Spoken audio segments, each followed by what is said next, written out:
రైతుల కళ్ళలో ఆనందం చూడాలని ఇదే గడ్డ మీద రైతు డిక్లరేషన్ చేసిన దాన్ని ఇందిరమ్మ రాజ్యం వచ్చిన తర్వాత గౌరవ ముఖ్యమంత్రి రేవంత్ రెడ్డి గారి నాయకత్వంలోని ఈ ప్రభుత్వం మొట్టమొదటి బడ్జెట్లోనే దేశంలో ఏ రాష్ట్రము పెట్టనంత అత్యధికంగా 72,000 కోట్ల రూపాయలని బడ్జెట్లో పెట్టడమే కాకుండా ఇచ్చిన మాట ప్రకారం రైతన్నలకు ఇచ్చిన ప్రతి అంశాన్ని ఆర్థికంగా రాష్ట్రము ఇబ్బందుల్లో ఉన్నప్పటికీ ఇచ్చిన ప్రతి మాటని చిత్తశుద్ధితో ఈరోజు ఈ రాష్ట్ర ప్రభుత్వం చేపడుతున్నది అనేది ఈ వేదిక ద్వారా మీకు తెలియజేస్తున్నాను. అదే రకంగా మహిళా అభ్యున్నతి మరియు ఊతమిచ్చేలా మహిళా పురోగతి ఈ విజయోత్సవ సభ నిర్వహించాలని చెప్పుకోవటాన్ని నిజంగా రాష్ట్ర మంత్రిగా ఈ జిల్లా ఇన్ఛార్జి మంత్రిగా మొట్టమొదటిసారిగా ఈ వరంగల్కి అవకాశం ఇచ్చినందుకు వేదిక మీద ఉన్న పెద్దలందరికీ మనస్ఫూర్తిగా కృతజ్ఞతలు తెలియజేస్తున్నాను. ఈరోజు అనేక కార్యక్రమాలతో పాటు 22 జిల్లాలకు సంబంధించిన ఇందిరా మహిళా శక్తి భవనాలని గౌరవ ముఖ్యమంత్రి రేవంత్ రెడ్డి గారి చేతుల మీద ఇంతకుముందే శంకుస్థాపన చేసుకోవడం జరిగింది.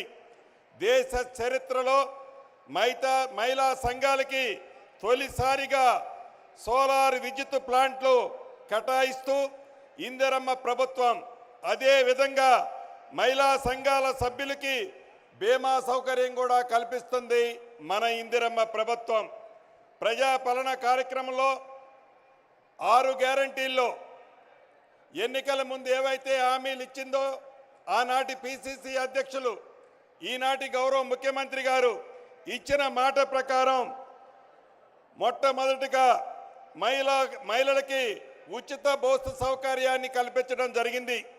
ఈ ఉచిత బస్సు సౌకర్యం వల్ల ఉమ్మడి వరంగల్ జిల్లాలలో 8,56,00,000 మంది ఆడబిడ్డలు సుమారు 381 కోట్ల రూపాయలకి ఛార్జీలు ఈ ఉచిత బస్సు వల్ల నా ఆడబిడ్డలకి లబ్ధి జరిగింది అని చెప్పటానికి ఈ ఉమ్మడి వరంగల్ జిల్లా ప్రజల పక్షాన గౌరవ ముఖ్యమంత్రి గారికి కృతజ్ఞతలు తెలియజేస్తున్నాం. అదే రకంగా మహాలక్ష్మి పథకం ద్వారా ప్రతి ఆడబిడ్డకి ఏదైతే ఇందిరమ్మ రాజ్యం వచ్చిన తర్వాత 500 రూపాయలకే గ్యాస్ ముద్దిస్తామని చెప్పాం.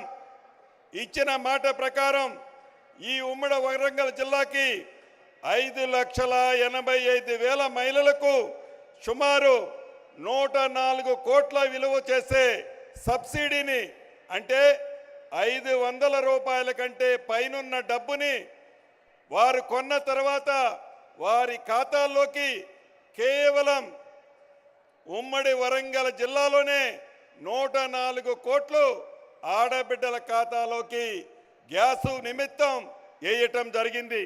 అదే రకంగా గృహజ్యోతి కార్యక్రమం ద్వారా గౌరవ ఉప ముఖ్యమంత్రి బట్టి విక్రమార్క గారు అనేక ప్రాంతాలకు తిరిగి అనేక ప్రజలని వారి దగ్గర నుంచి సేకరించిన వివరాల ప్రకారం అద్భుతంగా ఈ గృహజ్యోతి కార్యక్రమాన్ని చేపట్టడం జరిగింది. ఈ ఉమ్మడి వరంగల్ జిల్లాలోనే సుమారు 5,27,000 మందికి 200 యూనిట్లు ఉచిత పవర్ ఇవ్వటం వల్ల సుమారు 128 కోట్లు ఈ 5,27,000 కుటుంబాలకి లబ్ధి జరిగిందని చెప్పడానికి చాలా సంతోషిస్తున్నాను. అదే రకంగా రాజీవ్ ఆరోగ్యశ్రీ కార్యక్రమం ద్వారా ఇందిరమ్మ రాజ్యం రాకముందు పేదవాళ్లకు జబ్బు చేస్తే 5 లక్షల రూపాయల వరకే ఆనాటి కార్యక్రమంలో లబ్ధి జరిగేది. ఎన్నికల్లో వాగ్దానం చేసిన దాని ప్రకారం ఇందిరమ్మ రాజ్యంలో ఇప్పుడు 10 లక్షల రూపాయలు పేదవాళ్లకు జబ్బు చేస్తే ఇవ్వటం జరుగుతుంది. ఈ ఉమ్మడి వరంగల్ జిల్లాలో 3,16,100 మందికి ఈ రాజీవ్ ఆరోగ్యశ్రీ ద్వారా లబ్ధి జరిగింది. సుమారు 174 కోట్లు పేదవాళ్లకు జబ్బు చేస్తే ఈ రాజీవ్ ఆరోగ్యశ్రీ కార్యక్రమం ద్వారా పేదవాళ్ళని ఆదుకున్నది ఈ ఇందిరమ్మ ప్రభుత్వం. గత ప్రభుత్వంలో ధరణి పేరుతో మన ప్రభుత్వం రావడానికి ముందు సుమారు 2 సంవత్సరాల నుంచి 2,45,000 అప్లికేషన్లు వివిధ కలెక్టర్ల దగ్గర ధరణికి సంబంధించిన అప్లికేషన్లు పెండింగ్ ఉండేవి. నెల క్రితం వరకు ఈనాడు 1 నెలలో వచ్చిన అప్లికేషన్లు తప్ప ఈ నెలలో వచ్చిన అప్లికేషన్లు తప్ప ఏ కలెక్టర్ గారి దగ్గర ధరణికి సంబంధించిన పెండింగ్ అప్లికేషన్లు ఎక్కడా లేవు. అదే రకంగా 2020 రెవెన్యూ చట్టం ద్వారా ఏదైతే ఆనాటి ప్రభుత్వం పేదోళ్ల భూములు, ప్రభుత్వ భూములు, భూదాన భూములు, అదే రకంగా దేవాదాయ భూములు, ఫారెస్ట్ భూములు ఆనాటి పింక్ కలర్ సంబంధించిన వాళ్ళు కబ్జా చేశారు. ఆ భూములన్నీ బయటికి తెచ్చే విధంగా రెవెన్యూ చట్టాన్ని దేశంలోనే ఒక రోల్ మోడల్ చట్టంగా తీసుకొచ్చే విధంగా 2024 చట్టాన్ని అతి కొద్ది రోజుల్లోనే అసెంబ్లీలో పెట్టి తీర్మానం చేసి ఒక రోల్ మోడల్ రెవెన్యూ చట్టాన్ని తీసుకొచ్చి ధరణి ద్వారా తెలంగాణలో ఏదైతే 2,54,00,000 ఎకరాల భూమి ఉందో ఆ భూమిని ఆనాటి పెద్దలు విదేశాల కంపెనీల్లో తాకట్టు పెడితే ఇందిరమ్మ రాజ్యంలో గౌరవ ముఖ్యమంత్రి రేవంత్ రెడ్డి గారి నాయకత్వంలోని ఈ ప్రభుత్వం మన స్వదేశానికి సంబంధించిన కేంద్ర ప్రభుత్వానికి సంబంధించిన సంస్థ అయిన ఎన్ఐసికి అప్పగించాం. రాబోయే రోజుల్లో ధరణి సమస్యలు కానీ భూమి సమస్యలు కానీ పేదవాడికి సంబంధించిన 1 గజాన్ని ఎవరైతే ఆనాడు దొంగిలించారో, ఎవరైతే కబ్జా చేశారో చేసిన ప్రతి గజాన్ని పేదవాళ్ళకి చెందే విధంగా ఈ కొత్త చట్టాన్ని తీసుకురాబోతున్నాం. ఇక వరంగల్ విషయానికి వస్తే ఇందాక అనేక విషయాలు ముఖ్యులు చెప్పారు. ఇది ఒక పట్టణం. ఇంతకుముందే గౌరవ ముఖ్యమంత్రి గారు చెప్పినట్లు వరంగల్ అంటే ఒక చిన్న పట్టణం. దీన్ని మహానగరంగా తీర్చిదిద్దాలన్నదే ఈ ప్రభుత్వం యొక్క ముఖ్య ఉద్దేశం. ఈ వరంగల్ పట్టణాన్ని అభివృద్ధి చేసే దాంట్లో, తీర్చిదిద్దే దాంట్లో, మౌలిక వసతులు కనిపించే దాంట్లో, రహదారులు నిర్మించే దాంట్లో అన్ని రంగాలలో హైదరాబాద్కి ఎక్కడా తగ్గకుండా ఇదేనా రెండో క్యాపిటల్ అనే విధంగా వరంగల్ పట్టణాన్ని అద్భుతంగా తీర్చిదిద్దబోతున్నాం. ఏదైతే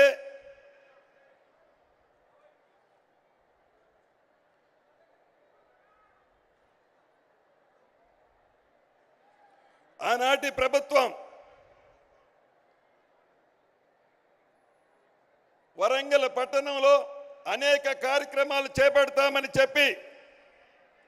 చెప్పిన కార్యక్రమాలు ఏటిని పూర్తి చేయకుండా మాటలకే పరిమితం చేసి ఈనాడు ఈ వరంగల్ పట్టణాన్ని ఇంతకుముందే స్థానిక ఎమ్మెల్యే గారు చెప్పినట్లు అద్భుతంగా వరదల నిధులు గౌరవ ముఖ్యమంత్రి గారు, ఉప ముఖ్యమంత్రి గారు ఈ వరంగల్ జిల్లాకి అంటే ముఖ్యంగా వరంగల్ పట్టణానికి ఇవ్వటం జరిగింది. ఇంతకుముందే గౌరవ ముఖ్యమంత్రి గారు రేవంత్ రెడ్డి గారి చేతుల మీద కాళోజీ నారాయణరావు గారి ఆడిటోరియాన్ని ఓపెన్ చేసుకున్నాం. ఇక్కడ మీకు ఒక విషయం చెప్పాల్సిన అవసరం ఉంది. ఈ ఆడిటోరియాన్ని 2014లో అంటే సుమారు 10 సంవత్సరాల క్రితం ఆనాటి ముఖ్యమంత్రి గారు కేసీఆర్ గారు శంకుస్థాపన చేశారు. కానీ కాళోజీ కళాక్షేత్రాన్ని పూర్తి చేయాలని చిత్తశుద్ధి వారికి లేదు. వారు నివసించడానికి అద్భుతమైన బిల్డింగ్ కట్టడానికి అయితే డబ్బులుంటాయి. వారు కమిషన్ల కోసం కాళేశ్వరం లాంటి ప్రాజెక్టు కట్టడానికి లక్షలాది కోట్లు డబ్బులు వస్తాయి. కానీ ఒక ప్రముఖ కవి, ఈ పట్టణ వాస్తవ్యుడు కాళోజీ నారాయణరావు గారి కళాక్షేత్రాన్ని పూర్తి చేయాలని చిత్తశుద్ధి ఆనాటి ప్రభుత్వానికి లేదు.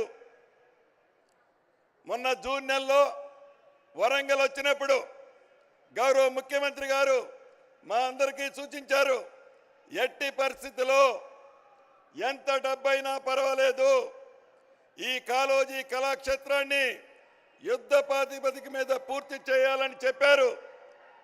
ఆ దిశలో సుమారు 95 కోట్లు ఖర్చు పెట్టి 1,77,000 చదరపు అడుగులతో అన్ని అంగులతో అద్భుతంగా కాళోజీ కళాక్షేత్రాన్ని నిర్మించడం జరిగింది. అదే రకంగా వరంగల్ మాస్టర్ ప్లాను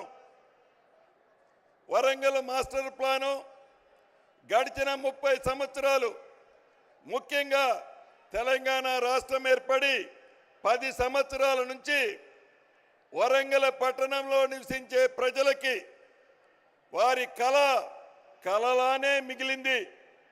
గౌరవ ముఖ్యమంత్రి గారు రాబోయే తరాలను కూడా దృష్టిలో పెట్టుకొని అద్భుతంగా ఇంతకు ముందే వరంగల్ మాస్టర్ ప్లానుని శాంక్షన్ చేసి రిలీజ్ చేసినందుకు ఈ జిల్లా ఇన్ఛార్జి మంత్రిగా గౌరవ ముఖ్యమంత్రి గారికి అభినందనలు, కృతజ్ఞతలు తెలియజేస్తున్నాను.